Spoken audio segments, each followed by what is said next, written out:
Hello everyone, this is Ravi. और जैसा कि आप लोग को पता होना चाहिए और पता है कि हम लोग क्रैश कोर्स कर रहे हैं किसका, फिजिक्स का। और किसके लिए? तो बोर्ड एग्जाम 2022 के लिए। अब होगा कि नहीं होगा इसका गारंटी हम नहीं लेंगे, क्योंकि कोरोना बहुत ही तेज़ी में फैल रहा है और ओमिक्रॉन धुआं किया हुआ है। थर्ड वेव आने की पूरी गुंजाइश है और मेरे हिसाब से आएगी ही। ठीक, तो देखिए थर्ड वेव कब तक आती है और बोर्ड एग्जाम होगा या नहीं होगा, इसके पर अभी कोई चर्चा नहीं है। बात समझ में आई? तो अब बात हम लोग को समझ में आना चाहिए, समझना चाहिए कि हम लोग इस क्रैश कोर्स में क्या पढ़ रहे हैं और कहाँ तक पढ़ रहे हैं। तो हम लोग अभी तक बहुत सारा चैप्टर कंप्लीट कर चुके हैं। इलेक्ट्रोस्टैटिक्स, करंट, इलेक्ट्रिसिटी, मैग्नेटिज्म थोड़ा बहुत बाकी है। तो ये बात आपको हम बता दें कि आप जो लोग चैनल को एक्सप्लोर करें और सारा प्लेलिस्ट देखिए और आपको जो जो इंपॉर्टेंट टॉपिक लगेगा उसको पढ़िए। हम सारा चीज़ डिटेल में पढ़ाए हैं और बताए हैं। बात समझ में आया? तो और एक बात, जो बच्चे यह यूट्यूब पर पढ़ रहे हैं उनको भी शुक्रिया, और जो बच्चे यह डाउटनेट पर पढ़ रहे हैं उनको भी शुक्रिया। और किन्हीं को भी मुझसे डाउट पूछना हो, कुछ ही पूछना हो, तो यूट्यूब आप वीडियो के नीचे कमेंट करें, या कुछ समझना हो या कुछ डाउट हो तो आप यूट्यूब पे वीडियो में कमेंट करें। और नहीं समझ में आए तो सॉरी, अगर आप डाउटनेट पे यह पढ़ रहे हैं तो आप हमको डायरेक्टली इंस्टाग्राम पे मैसेज कर सकते हैं। कैसे? तो वीडियो के स्टार्टिंग में 5 सेकंड का जो मेरा प्रोफाइल आएगा उसमें इंस्टाग्राम आईडी दिया हुआ है, आप उस पर हमको डायरेक्टली मैसेज कर सकते हैं, हमको कांटेक्ट कर सकते हैं। ठीक, तो अभी तक हम लोग पढ़ रहे थे कैपेसिटर। कैपेसिटर में हम लोग कैपेसिटर क्या होता है, कैपेसिटर इक्वेशन क्या होता है, कैपेसिटेंस क्या होता है, ये सारा चीज़ डिटेल में पढ़ चुके हैं। अब हम लोग पढ़ेंगे टाइप्स ऑफ कैपेसिटर में parallel plate capacitor. Types of capacitor हम स्टार्टिंग में बताए थे, पैरेलल प्लेट कैपेसिटर होता है, स्फेरिकल कैपेसिटर होता है, सिलेंड्रिकल कैपेसिटर होता है। हम वहाँ भी ये भी बोले थे कि हम लोग तीनों अलग अलग करेंगे, लेकिन हम सोच रहे थे कि एक ही बार में कर देते हैं। ठीक, डेरिवेशन नहीं करेंगे क्योंकि टाइम टेकिंग है और बोर्ड के एग्जाम के लिए हमारे पास टाइम नहीं है। ठीक, चलिए, तो पैरेलल प्लेट कैपेसिटर क्या होता है ये समझते हैं, इसके बाद स्फेरिकल, उसके बाद सिलेंड्रिकल। तो सबसे पहले पैरेलल प्लेट कैपेसिटर क्या होता है? Two conductor either of rectangular, square, circular shape placed near to each other with insulating medium and parallelly is known as parallel capacitor। दो कंडक्टर होना चाहिए, या तो रेक्टेंगुलर हो सकता है, स्क्वायर हो सकता है, या सर्कुलर प्लेट हो सकता है, जो कि एक दूसरे के करीब में रखा जाए, एक दूसरे के नियर रखा जाए। उनके बीच में कुछ इंसुलेटिंग मीडियम होना चाहिए, और जो रखने का जो तरीका होगा वो ऐसे नहीं कि ऐसे रख दिए ऐसे रख दिए, उनको पैरेलली रखा जाए, उनको पैरेलली रखा जाए। तो उस तरह के कैपेसिटर को हम लोग क्या कहते हैं? Parallel plate capacitor. उस तरह के कैपेसिटर को हम लोग क्या कहते हैं? पैरेलल प्लेट कैपेसिटर कहते हैं। ठीक, और पैरेलल प्लेट कैपेसिटर होता किस तरह का है? तो एक प्लेट यहाँ, एक प्लेट यहाँ, पैरेलली इसको हम रखे हुए हैं, एक पे पॉजिटिव चार्ज, एक पे नेगेटिव चार्ज।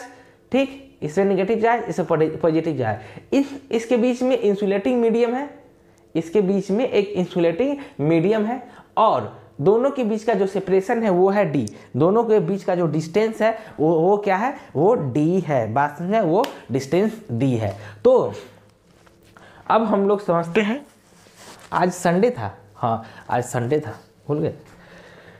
तो इसी ये, और इसका जो क्या होता है, पैरेलल प्लेट कैपेसिटर का कैपेसिटेंस निकालने का जो फार्मूला होता है, C निकालने का फार्मूला होता है, वो होता है E0A/D। कैपेसिटेंस का निकालने का, पैरेलल प्लेट कैपेसिटर का कैपेसिटेंस निकालने का फार्मूला होता है E0A/D, जिसमें ए क्या है? ए है एरिया ऑफ द प्लेट। मान लीजिए स्क्वायर प्लेट है, रेक्टेंगुलर प्लेट है, सर्कुलर प्लेट है, उसका एरिया। दूसरा है कि दोनों के प्लेट के बीच का डिस्टेंस कितना है, वो d, वो होना चाहिए, वो पता होना चाहिए। उसके बाद हम लोग देखेंगे कि इसमें जो E0 है, E0 क्या है? ठीक, E0 क्या है? E0 है permittivity of free space. E0 क्या है? परमिटिविटी ऑफ फ्री स्पेस, जिसका वैल्यू 8.85 इंटू 10⁻12 पर न्यूटन मीटर स्क्वायर पर मीटर स्क्वायर कूलम स्क्वायर होता है। बात समझ में? ये आप लोग कहीं भी मिल जाएगा, पहले फर्स्ट चैप्टर से हम लोग पढ़ते आ रहे हैं। तो ये सारा चीज़ जो बात था वो था पैरेलल प्लेट कैपेसिटर के बारे में। अब हम लोग आते हैं स्फेरिकल कैपेसिटर के बारे में, उसके बाद जानेंगे सिलेंड्रिकल कैपेसिटर के बारे में। तब तक के लिए आप लोग इसको क्या करें, नोट करें या स्क्रीनशॉट ले लें।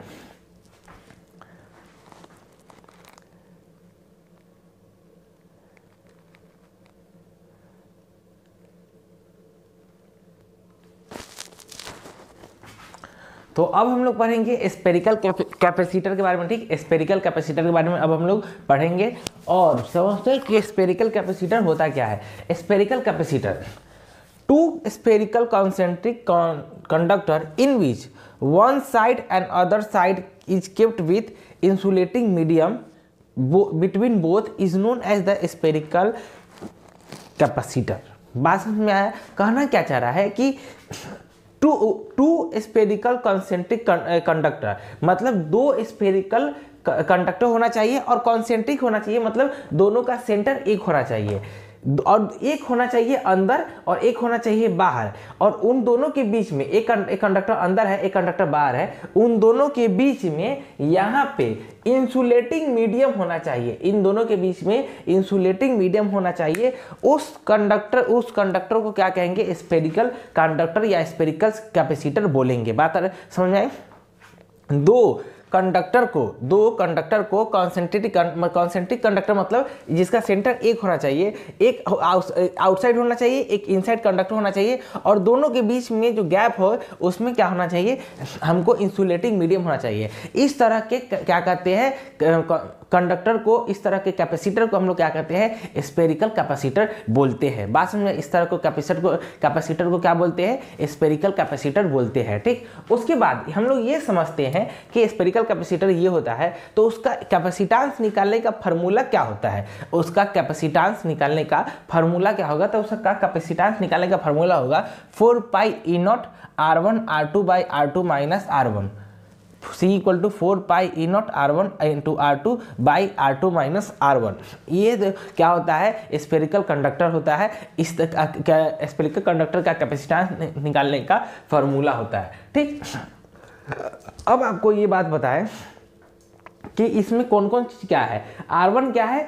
R1 है इनर रेडियस, R2 क्या है? आउटर रेडियस है। जो दो कॉन्सेंट्रिक सर्कल है उसके मतलब जो कंडक्टर के जो रेडियस है उसके बारे में जानकारी दी गई है। बात समझ में आए? तो इसके सारा जो बात हुआ वो हुआ स्पेरिकल कंडक्टर के बारे में। बहुत ही जल्दी शॉर्ट में हम लोग कंप्लीट कर रहे हैं बोर्ड एग्जाम के पॉइंट ऑफ व्यू के कारण, ठीक। तो चलिए अब इसको नोट कीजिए, फिर हम लोग आते हैं सिलेंड्रिकल कैपेसिटर पे।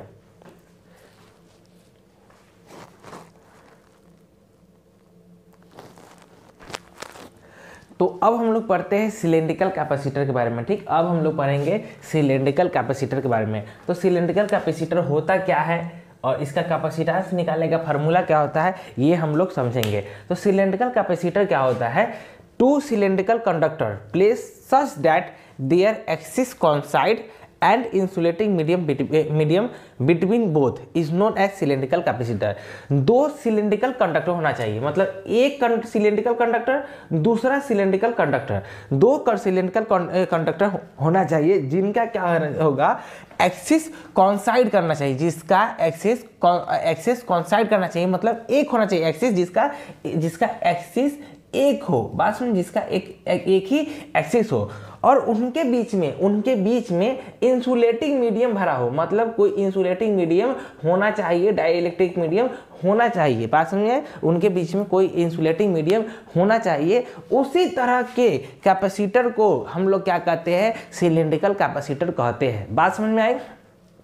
दो सिलेंड्रिकल कैपेसिटर होना चाहिए और दो जो सिलेंड्रिकल कैपेसिटर होना चाहिए उनका एक्सिस कोइंसाइड करना चाहिए मतलब एक होना चाहिए, और उनके बीच में जो दो कंडक्टर होंगे उनके बीच में कुछ इंसुलेटिंग मीडियम होना चाहिए। उस तरह के कैपेसिटर को क्या कहेंगे? हम लोग सिलेंड्रिकल कैपेसिटर कहेंगे। बात समझ में आई?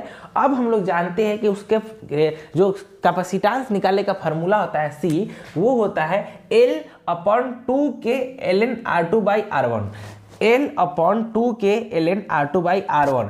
इसमें जो L है वो क्या है? लेंथ ऑफ द सिलेंडर है। इसमें जो लेंथ L है वो क्या है? लेंथ ऑफ द सिलेंडर है। और इसमें जो R2 और R1 है, तो R1 क्या है? इनर रेडियस है और R2 क्या है? आउटर रेडियस है। और K क्या है? K एक प्रोपोर्शनैलिटी कांस्टेंट है। K क्या है? एक प्रोपोर्शनैलिटी कांस्टेंट है जिसका वैल्यू है 9 × 10 टू पावर 9। जिसका प्रोपोर्शनैलिटी कांस्टेंट K है उसका प्रोपोर्शनैलिटी कांस्टेंट का वैल्यू क्या है? 9 × 10 टू द पावर 9, ठीक।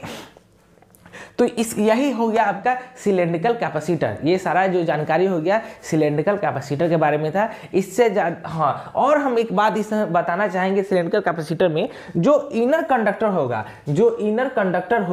वो क्या होगा आपका सॉलिड या हॉलो, कुछ भी हो सकता है। जो इनर कंडक्टर आपका है ये वाला, ये इनर कंडक्टर क्या है, ये सॉलिड या हॉलो, खाली हो या सॉलिड हो, कुछ भी चलेगा। लेकिन जो आपका आउटर सिलेंडर है वो आपका कंफर्म हॉलो होना चाहिए, मतलब खाली होना चाहिए। जो आपका आउटर सिलेंडर है वो खाली होना चाहिए, तब ना इनर सिलेंडर उसके अंदर जाएगा और उसके बीच में इंसुलेटिंग मीडियम रखाएगा। बात समझ में? तो ये छोटी मोटी जानकारी थी सिलेंडर कैपेसिटर के बारे में। ठीक, तो आप इस चीज को नोट कीजिए और उसके बाद हम लोग इस लेक्चर को यहाँ समाप्त करते हैं और टाइप्स ऑफ सिलेंडर कैपेसिटर खत्म करते हैं। ठीक, तो वीडियो को लाइक कीजिए, चैनल को सब्सक्राइब कीजिए और बेल आइकन को दबाइए वीडियो के अगले नोटिफिकेशन के लिए। ठीक, और जो बच्चे डाउट नोट पे देख रहे हैं वो ज़्यादा से ज़्यादा वीडियो को शेयर करें। Thank you to all for watching it. Note it down please.